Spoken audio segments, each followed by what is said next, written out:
Vote কুশলী প্রশান্ত কিশোর রাজনীতির আঙিনায় কতটা তুখোড় এটা বলার অপেক্ষা রাখে না। প্রশান্ত কিশোরের রাজনৈতিক ভবিষ্যৎবাণীর সত্যতা প্রতিফলিত হয়েছিল বাংলার সর্বশেষ বিধানসভা নির্বাচনে। প্রবল তৃণমূল বিরোধী হাওয়ার মধ্যেও প্রশান্ত কিশোরের বাজি ছিল মমতা বন্দ্যোপাধ্যায়ের দলের দিকেই।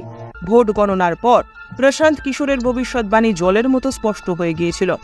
এখন দেশ জুড়ে অষ্টাদশ লোকসভা নির্বাচনের আবহ। 24-এর জাতীয় নির্বাচনে কি বিজেপির প্রত্যাবর্তন ঘটবে, নাকি ক্ষমতায় আসবে ইন্ডিয়া জোট?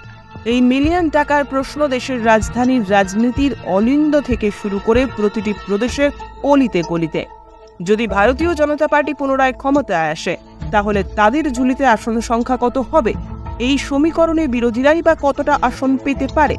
প্রতি আলোচনার কেন্দ্রবিন্দুতে থাকছে এই সংক্রান্ত উপপাদ্য। তা নিয়ে সাধারণ মানুষের মধ্যেও শেষ নেই কৌতূহলের।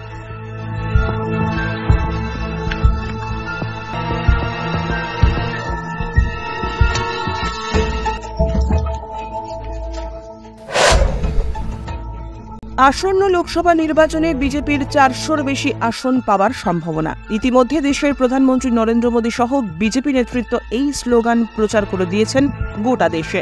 ভারতীয় জনতা পার্টির পক্ষে কি 400-র অধিক আসন দখল করা সম্ভব? ভোট কৌশলে প্রশান্ত কিশোরের উদ্দেশ্যে সাংবাদিকদের ছোড়া এই প্রশ্নের উত্তরে কি বলছেন তিনি?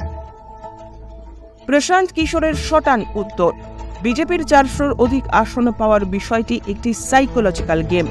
তবে বিরোধীদের ছন্নহীন অবস্থাকে কাজে লাগিয়ে বিজেপি আসন সংখ্যা বাড়াতে সক্ষম হবে। ভোট কৌশলী প্রশান্ত কিশোরের কথায় বিরোধীদের মানসিকভাবে স্নায়ুর চাপ বাড়িয়ে দিতেই বিজেপি 400-র অধিক আসন পাওয়ার স্লোগান দিতে শুরু করেছে।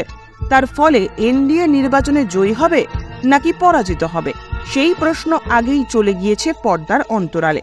ভাজপার এই সাইকোলজিক্যাল গেমের কারণে সাধারণ মানুষ থেকে শুরু করে বিরোধীদের মাথায় শুধু একটি প্রশ্নই ঘোরাফেরা করছে, সেটি কি?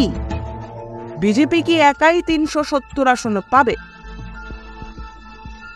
ভোট কৌশলী প্রশান্ত কিশোরের সরাসরি না বললেও তিনি ঘুরিয়ে বিরোধীদের জন্য নেগেটিভ বার্তাই দিয়েছেন। বিরোধীদের বেহাল দশার সুযোগ নিয়ে ফায়দা তুলবে বিজেপি।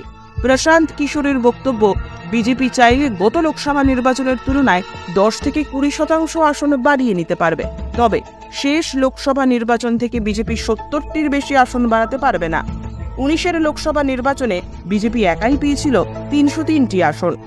ভোট কৌশলী প্রশান্ত কিশোরের ভবিষ্যৎবাণী সত্যি হবে কিনা তা দেখার জন্য অবশ্যই গণনার দিন পর্যন্ত অপেক্ষা করতেই হবে।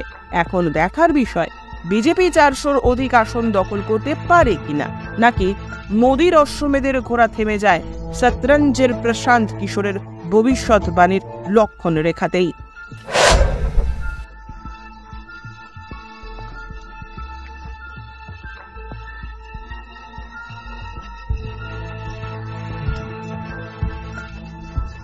Bureau report, JM24 news.